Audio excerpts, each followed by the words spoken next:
परमात्मने नमः। यथार्थ गीता श्रीमद् भगवत गीता अथ षोडशो अध्यायः। योगेश्वर भगवान श्री कृष्ण के प्रश्न प्रस्तुत करने की अपनी विशिष्ट शैली है। पहले वे प्रकरण की विशेषताओं का उल्लेख करते हैं जिससे पुरुष उसकी ओर आकर्षित हो। तत्पश्चात वे उस प्रकरण को स्पष्ट करते हैं। उदाहरण के लिए कर्म को लें। उन्होंने दूसरे अध्याय में ही प्रेरणा दी कि अर्जुन कर्म कर। तीसरे अध्याय में उन्होंने इंगित किया कि निर्धारित कर्म कर। निर्धारित कर्म है क्या? तो बताया यज्ञ की प्रक्रिया ही कर्म है। फिर उन्होंने यज्ञ का स्वरूप न बताकर पहले बताया कि यज्ञ आया कहां से और देता क्या है। चौथे अध्याय में 13-14 विधियों से यज्ञ का स्वरूप स्पष्ट किया जिसको करना कर्म है। यहां कर्म स्पष्ट होता है जिसका शुद्ध अर्थ है योग चिंतन, आराधना, जो मन और इंद्रियों की क्रिया से संपन्न होता है। इसी प्रकार उन्होंने अध्याय 9 में दैवी और आसुरी संपद का नाम लिया। उसकी विशेषताओं पर बल दिया कि अर्जुन आसुरी स्वभाव वाले मुझे तुच्छ कहकर पुकारते हैं। हूं तो मैं भी मनुष्य शरीर के आधार वाला, क्योंकि मनुष्य शरीर में ही मुझे यह स्थिति मिली है। किंतु आसुरी स्वभाव वाले, मूढ़ स्वभाव वाले मुझे नहीं भजते, जबकि दैवी संपत्ति से युक्त भक्तजन अनन्य श्रद्धा से मुझे उपासते हैं। किंतु इन संपत्तियों का स्वरूप, उनका गठन अभी तक नहीं बताया गया। अब अध्याय 16 में योगेश्वर उनका स्वरूप स्पष्ट करने जा रहे हैं, जिनमें प्रस्तुत है पहले दैवी संपद के लक्षण। भय का सर्वथा अभाव, अंतःकरण की शुद्धता, तत्व ज्ञान के लिए ध्यान में दृढ़ स्थिति अथवा निरंतर लगन, सर्वस्व का समर्पण, इंद्रियों का भली प्रकार दमन, यज्ञ का आचरण, जैसा स्वयं श्री कृष्ण ने अध्याय 4 में बताया है। संयमाग्नि में हवन, इंद्रियाग्नि में हवन, प्राण अपान में हवन और अंत में ज्ञानाग्नि में हवन, अर्थात आराधना की प्रक्रिया जो केवल मन और इंद्रियों की अंतर क्रिया से संपन्न होती है। तिल, जौ, वेदी इत्यादि सामग्रियों से होने वाले यज्ञ का इस गीतोक्त यज्ञ से कोई संबंध नहीं है। श्री कृष्ण ने ऐसे किसी कर्मकांड को यज्ञ नहीं माना। स्वाध्याय अर्थात स्वस्वरूप की ओर अग्रसर कराने वाला अध्ययन। तप अर्थात मन सहित इंद्रियों को इष्ट के अनुरूप ढालना, तथा आर्जवम शरीर और इंद्रियों सहित अंतःकरण की सरलता।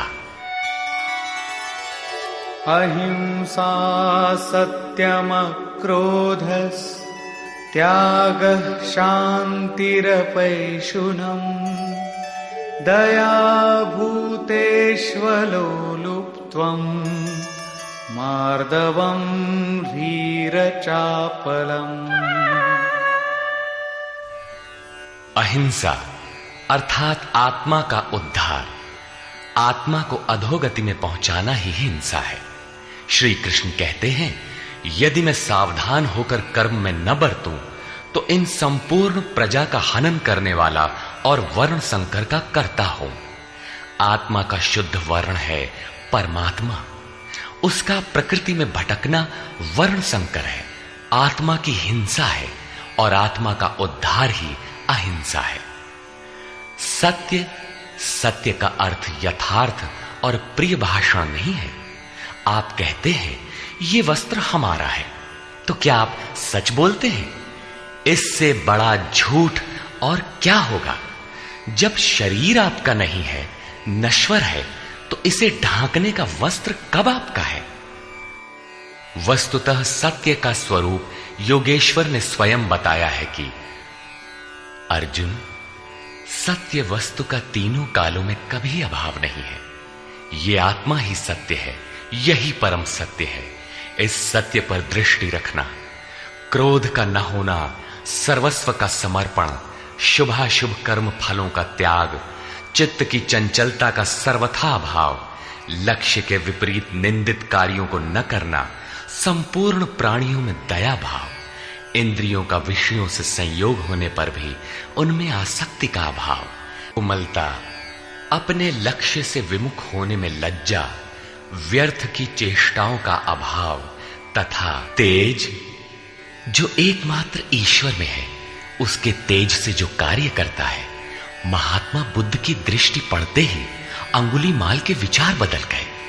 ये उस तेज का ही परिणाम था जिससे कल्याण का सृजन होता है, जो बुद्ध में था।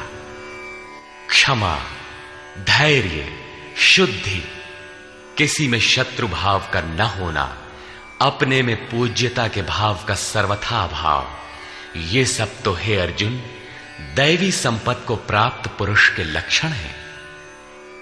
इस प्रकार कुल 26 लक्षण बताए, जो सब के सब तो साधना में परिपक्व अवस्था वाले पुरुष में संभव है और आंशिक रूप में आप में भी निश्चित है, तथा आसुरी संपत्ति से आप्लावित मनुष्यों में भी ये गुण है, किंतु प्रसुप्त रहते हैं, तभी तो घोर पापी को भी कल्याण का अधिकार है। अब आसुरी संपद के प्रमुख लक्षण बताते हैं। हे पार्थ, पाखंड, घमंड, अभिमान, क्रोध, कठोर वाणी और अज्ञान, ये सब आसुरी संपद को प्राप्त पुरुष के लक्षण हैं। दोनों संपदाओं का कार्य क्या है? इन दोनों प्रकार की संपदाओं में से दैवी संपद तो विमोक्षाय, विशेष मोक्ष के लिए है, और आसुरी संपदा बंधन के लिए मानी गई है। हे अर्जुन, तू शोक मत कर, क्योंकि दैवी संपदा को प्राप्त हुआ है, विशेष मुक्ति को प्राप्त होगा, अर्थात मुझे प्राप्त होगा। वे संपदाएं रहती कहां हैं? हे अर्जुन, इस लोक में भूतों के स्वभाव 2 प्रकार के होते हैं, देवों के जैसा और असुरों के जैसा। जब हृदय में दैवी संपद कार्य रूप ले लेती है तो मनुष्य ही देवता है, और जब आसुरी संपद का बाहुल्य हो तो मनुष्य ही असुर है। सृष्टि में ये 2 ही जातियां हैं, वो चाहे अरब में पैदा हुआ हो, चाहे ऑस्ट्रेलिया में, कहीं भी पैदा हुआ हो, बशर्ते है इन 2 में से ही। अभी तक देवों का स्वभाव ही विस्तार से कहा गया, अब असुरों के स्वभाव को मुझसे विस्तार पूर्वक सुन। हे अर्जुन, असुर लोग कार्यम कर्म में प्रवृत्त होने और अकर्तव्य कार्य से निवृत्त होना भी नहीं जानते, इसलिए उनमें न शुद्धि रहती है, न आचरण और न सत्य ही रहता है। उन पुरुषों के विचार कैसे होते हैं? वे आसुरी प्रकृति वाले मनुष्य कहते हैं कि जगत आश्रय रहित है, सर्वथा झूठा है और बिना ईश्वर के अपने आप स्त्री पुरुष के संयोग से उत्पन्न हुआ है, इसलिए केवल भोगों को भोगने के लिए है, इसके सिवाय और क्या है? इस मिथ्या दृष्टिकोण के अवलंबन से जिनका स्वभाव नष्ट हो चुका है, वे मंद बुद्धि, अपकारी, क्रूर कर्मी मनुष्य केवल जगत का नाश करने के लिए ही उत्पन्न होते हैं। वे मनुष्य दंभमान और मद से युक्त हुए किसी भी प्रकार पूर्ण न होने वाली कामनाओं का आश्रय लेकर अज्ञान से मिथ्या सिद्धांतों को ग्रहण करके अशुभ तथा भ्रष्ट व्रतों से युक्त हुए संसार में बरतते हैं। वे व्रत भी करते हैं किंतु भ्रष्ट हैं। वे अंतिम श्वास तक अनंत चिंताओं को लिए रहते हैं और विषयों को भोगने में तत्पर वे बस इतना ही आनंद है ऐसा मानते हैं। उनकी मान्यता रहती है कि जितना हो सके भोग संग्रह करो, इसके आगे कुछ नहीं है। आशा रूपी सैकड़ों फांसियों से, एक फांसी से ही लोग मर जाते हैं, यहां सैकड़ों फांसियों से बंधे हुए काम क्रोध के परायण विषय भोगों की पूर्ति के लिए वे अन्याय पूर्वक धनाधिक बहुत से पदार्थों को संग्रह करने की चेष्टा करते हैं। अतः धन के लिए वे रात दिन असामाजिक कदम उठाया करते हैं। वे सोचते हैं कि मैंने आज ये पाया है, इस मनोरथ को प्राप्त करूंगा, मेरे पास इतना धन है और फिर भी इतना हो जाएगा। वो शत्रु मेरे द्वारा मारा गया, और दूसरे शत्रुओं को भी मैं मारूंगा। मैं ही ईश्वर और ऐश्वर्य का भोगने वाला हूं। मैं ही सिद्धियों से युक्त बलवान और सुखी हूं। मैं बड़ा धनी और बड़े कुटुंब वाला हूं। मेरे समान दूसरा कौन है? मैं यज्ञ करूंगा, मैं दान दूंगा, मुझे हर्ष होगा। इस प्रकार के अज्ञान से वे विशेष मोहित रहते हैं। क्या यज्ञ दान भी अज्ञान है? इस पर श्लोक 17 में स्पष्ट किया है। इतने पर भी वे नहीं रुकते, बल्कि अनेक भ्रांतियों के शिकार रहते हैं। अनेक प्रकार से भ्रमित हुए चित्त वाले, मोह जाल में फंसे हुए, विषय भोगों में अत्यंत आसक्त वे आसुरी स्वभाव वाले मनुष्य अपवित्र नरक में गिरते हैं। आगे श्री कृष्ण स्वयं बताएंगे कि नरक क्या है। अपने आप को ही श्रेष्ठ मानने वाले, धन और मान के मद से युक्त होकर वे घमंडी मनुष्य शास्त्र विधि से रहित केवल नाम मात्र के यज्ञों द्वारा पाखंड से यजन करते हैं। क्या वही यज्ञ करते हैं जैसा श्री कृष्ण ने बताया है? नहीं, उस विधि को छोड़कर करते हैं, क्योंकि विधि योगेश्वर ने स्वयं बताया है। अध्याय 4/24, 33 तथा अध्याय 6/10 से 17 तक वे दूसरों की निंदा करने वाले, अहंकार, बल, घमंड, कामना और क्रोध के परायण हुए पुरुष अपने और दूसरों के शरीर में स्थित मुझ अंतर्यामी परमात्मा से द्वेष करने वाले हैं। शास्त्र विधि से परमात्मा का सुमिरन एक यज्ञ है। जो इस विधि को त्याग कर नाम मात्र का यज्ञ करते हैं, यज्ञ के नाम पर कुछ न कुछ करते ही रहते हैं। वे अपने और दूसरे के शरीर में स्थित मुझ परमात्मा से द्वेष करने वाले हैं। लोग द्वेष करते ही रहते हैं और बच भी जाते हैं। क्या ये भी बच जाएंगे? इस पर कहते हैं नहीं। मुझसे द्वेष करने वाले उन पापाचारी क्रूर कर्मी नराधमों को मैं संसार में निरंतर आसुरी योनियों में ही गिराता हूं। जो शास्त्र विधि को त्याग कर यजन करते हैं वे पाप योनि है, वही मनुष्यों में अधम है। इन्हीं को क्रूर कर्मी कहा गया है, अन्य कोई अधम नहीं है। पीछे कहा था ऐसे अधमों को मैं नरक में गिराता हूं, उसी को यहां कहते हैं कि उन्हें अजस्र आसुरी योनियों में गिराता हूं। यही नरक है। साधारण जेल की यातना भयंकर होती है और यहां अनवरत आसुरी योनियों में गिरने का क्रम कितना दुखद है। अतः दैवी संपद के लिए प्रयत्नशील रहना चाहिए। कौन्तेय, मूर्ख मनुष्य जन्म जन्मांतरों तक आसुरी योनि को प्राप्त हुए मुझे न प्राप्त होकर पहले से भी अति नीच गति को प्राप्त होते हैं, जिसका नाम नरक है। अब देखें नरक का उद्गम क्या है। काम, क्रोध और लोभ ये 3 प्रकार के नरक के मूल द्वार हैं। ये आत्मा का नाश करने वाले, उसे अधोगति में ले जाने वाले हैं। अतः इन तीनों को त्याग देना चाहिए। इन्हीं तीनों पर आसुरी संपद टिकी हुई है। इन्हें त्यागने से लाभ? कौन्तेय, नरक के इन तीनों द्वारों से मुक्त हुआ पुरुष अपने परम कल्याण के लिए आचरण कर पाता है, जिससे वो परम गति अर्थात मेरे को प्राप्त होता है। इन तीनों विकारों को त्यागने पर ही मनुष्य नियत कर्म करता है, जिसका परिणाम परम श्रेय है। जो पुरुष उपर्युक्त शास्त्र विधि को त्याग कर अपनी इच्छा से बरतता है, वो न सिद्धि को प्राप्त होता है, न परम गति को और न सुख को ही प्राप्त होता है। अर्थात वो शास्त्र इदम गुह्यतमम शास्त्रम, गीता स्वयं पूर्ण शास्त्र है, जिसे स्वयं श्री कृष्ण ने बताया है। इसलिए अर्जुन, तेरे लिए इस कर्तव्य और अकर्तव्य की व्यवस्था में कि मैं क्या करूं क्या न करूं, इसकी व्यवस्था में शास्त्र ही एक प्रमाण है। ऐसा जानकर शास्त्र विधि से नियत किए हुए कर्म को ही तुझे करना योग्य है। अध्याय 3 में भी योगेश्वर श्री कृष्ण ने नियतम कुरु कर्म त्वम, नियत कर्म पर बल दिया और बताया कि यज्ञ की प्रक्रिया ही वो नियत कर्म है और वो यज्ञ आराधना की विधि विशेष का चित्रण है। जो मन का सर्वथा निरोध करके शाश्वत ब्रह्म में प्रवेश दिलाता है। यहां उन्होंने बताया कि काम, क्रोध और लोभ नरक के 3 प्रमुख द्वार हैं। इन तीनों को त्याग देने पर ही उस कर्म का अर्थात नियत कर्म का आरंभ होता है, जिसे मैंने बार बार कहा, जो परम श्रेय, परम कल्याण दिलाने वाला आचरण है।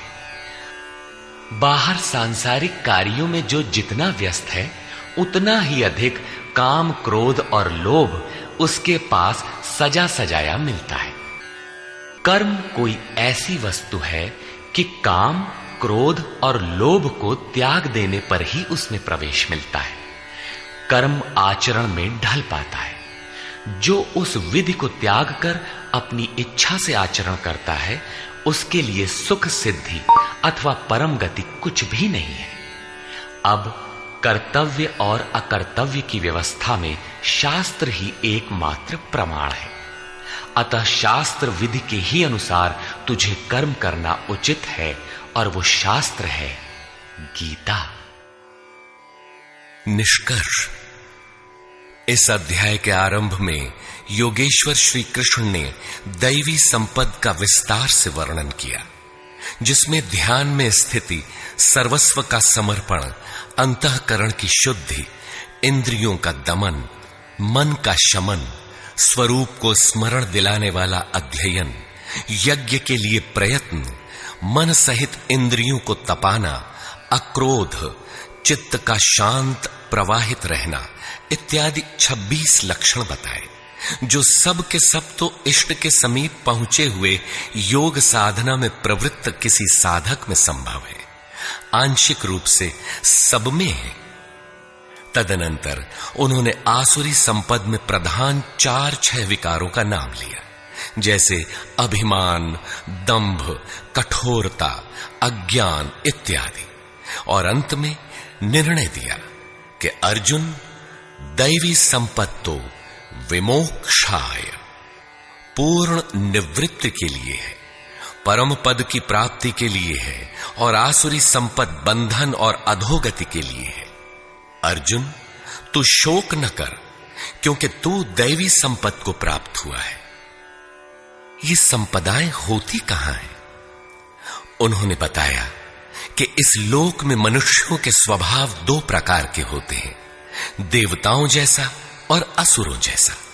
जब दैवी संपत्ति का बाहुल्य होता है तो मनुष्य देवताओं जैसा होता है, और जब आसुरी संपत्ति का बाहुल्य होता है तो मनुष्य असुरों जैसा है। सृष्टि में बस मनुष्यों की 2 ही जाति हैं, चाहे वह कहीं पैदा हुआ हो, कुछ भी कहलाता हो। तत्पश्चात उन्होंने आसुरी स्वभाव वाले मनुष्यों के लक्षणों का विस्तार से उल्लेख किया। आसुरी संपत्ति को प्राप्त पुरुष कर्तव्य कर्म में प्रवृत्त होना नहीं जानता और अकर्तव्य कर्म से निवृत्त होना नहीं जानता। वह कर्म में जब प्रवृत्त ही नहीं हुआ तो न उसमें सत्य होता है, न शुद्धि और न आचरण ही होता है। उसके विचार में जगत आश्रय रहित, बिना ईश्वर के, अपने आप स्त्री पुरुष के संयोग से उत्पन्न हुआ है। अतः केवल भोग भोगने के लिए है, इससे आगे क्या है? यह विचार कृष्ण काल में भी था, सदैव रहा है। केवल चार्वाक ने कहा हो ऐसी बात नहीं है। जब तक जनमानस में दैवी आसुरी संपद का उतार चढ़ाव है तब तक रहेगा। श्री कृष्ण कहते हैं, वे मंद बुद्धि वाले पुरुष सबका अहित अर्थात कल्याण का नाश करने के लिए ही जगत में पैदा होते हैं। वे कहते हैं, मेरे द्वारा यह शत्रु मारा गया, उसे मारूंगा। इस प्रकार अर्जुन, काम क्रोध के आश्रित वे पुरुष शत्रुओं को नहीं मारते, बल्कि अपने और दूसरों के शरीर में स्थित मुझ परमात्मा से द्वेष करने वाले हैं। तो क्या अर्जुन ने प्रण करके जयद्रथादि को मारा? यदि मारता है तो आसुरी संपद वाला है, उन परमात्मा से द्वेष करने वाला है। जबकि अर्जुन को श्री कृष्ण ने स्पष्ट कहा कि तू दैवी संपद को प्राप्त हुआ है, शोक मत कर। यहां भी स्पष्ट हुआ कि ईश्वर का निवास सबके हृदय देश में है। स्मरण रखना चाहिए कि कोई तुम्हें सतत देख रहा है, अतः सदैव शास्त्र निर्दिष्ट क्रिया का ही आचरण करना चाहिए, अन्यथा दंड प्रस्तुत है। योगेश्वर श्री कृष्ण ने पुनः कहा कि आसुरी स्वभाव वाले क्रूर मनुष्यों को मैं बारंबार नरक में गिराता हूं। नरक का स्वरूप क्या है? तो बताया, बारंबार नीच अधम योनियों में गिरना एक दूसरे का पर्याय है। यही नरक का स्वरूप है। काम, क्रोध और लोभ नरक के 3 मूल द्वार हैं। इन तीनों पर ही आसुरी संपत्ति टिकी हुई है। इन तीनों को त्याग देने पर ही उस कर्म का आरंभ होता है जिसे मैंने बार बार बताया है। सिद्ध है कि कर्म कोई ऐसी वस्तु है जिसका आरंभ काम, क्रोध और लोभ को त्याग देने पर ही होता है। सांसारिक कार्यों में मर्यादित ढंग से सामाजिक व्यवस्थाओं का निर्वाह करने में भी जो जितने व्यस्त हैं, काम, क्रोध और लोभ उनके पास उतने ही अधिक सजे सजाए मिलते हैं। वस्तुतः इन तीनों को त्याग देने पर ही परम में प्रवेश दिलाने वाले निर्धारित कर्म में प्रवेश मिलता है। इसलिए मैं क्या करूं, क्या न करूं, इस कर्तव्य और अकर्तव्य की व्यवस्था में शास्त्र ही प्रमाण है। कौन सा शास्त्र? यही गीता शास्त्र। किमन्ययी शास्त्र विस्तरयः। इसलिए इस शास्त्र द्वारा निर्धारित किए हुए कर्म विशेष अर्थात यज्ञार्थ कर्म को ही तू कर। इस अध्याय में योगेश्वर श्री कृष्ण ने दैवी और आसुरी दोनों संपदाओं का विस्तार से वर्णन किया। उनका स्थान मानव हृदय बताया, उनका फल बताया। इस प्रकार श्रीमद् भगवद गीता के भाष्य यथार्थ गीता का 16वां अध्याय पूर्ण होता है। हरि ओम तत्सत।